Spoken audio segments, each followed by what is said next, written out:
Hello, Ron. Hello, YouTubers. Hello, world. Quick one, off the cuff today. Nothing better. I'm going to get straight down to it because this has appeared in the Nottingham Post this afternoon. And it does contain a very, very, very specific and interesting piece of information that I thought you needed to know about straight away. So, the Jimmy Savile of trolling, Alex Belfield, a former BBC radio presenter and vlogger, has had his bid for leave to appeal refused by a single judge.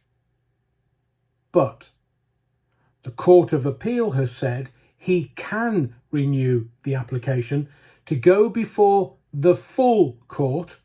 So this is still a live case here in the Court of Appeal Criminal Division. That is a direct quote. It's in quotations, direct quote. So this is still a live case here in the Court of Appeal Criminal Division. Belfield was jailed last September after he was found guilty of waging a relentless stalking campaign against BBC Radio Northampton's Bernie Keith and subjecting TV presenter Jeremy Vine to an avalanche of hatred. His appeal application was received 1 month after sentencing. During his trial, Belfield, 43, blimey, old bugger, of Shaldon Close in Mapley, had opted not to give evidence in his defence before giving a closing speech in which he claimed he was a whistleblower who had seen 2.5 years of his life torn apart by police inquiries. The prosecution said the YouTuber's stalking was more akin to internet trolling than physical stalking, sending emails, tweets, or making videos and subjecting victims to harassment and abuse.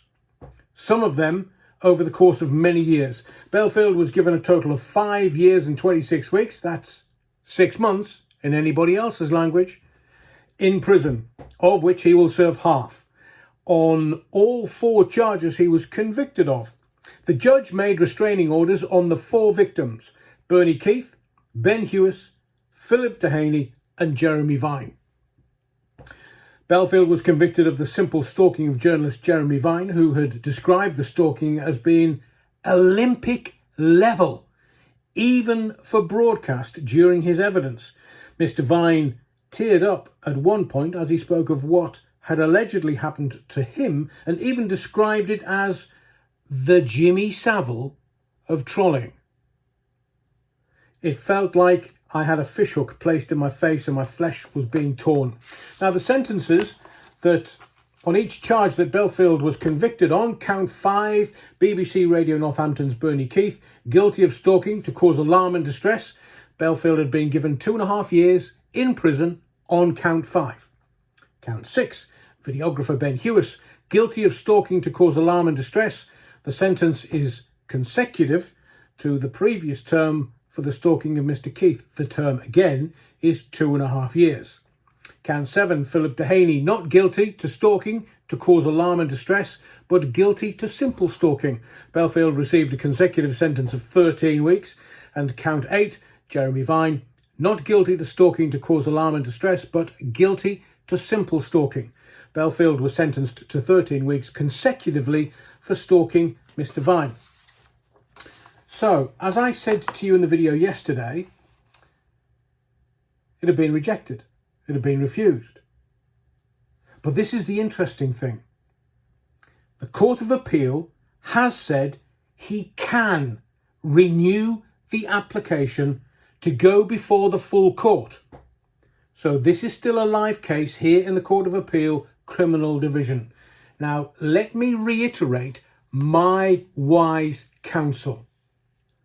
Don't chuck good money after bad. Send this message to Alex. Head down, backside up. I won't park my bike, but if you want to keep any money for when you come out of jail, don't appeal. Because all that'll happen is you, or I'll do it in third person, Alex, the convicted stalker, will be chucking good money after barristers and legal eagles that will take his eyes out, because that is the whole game.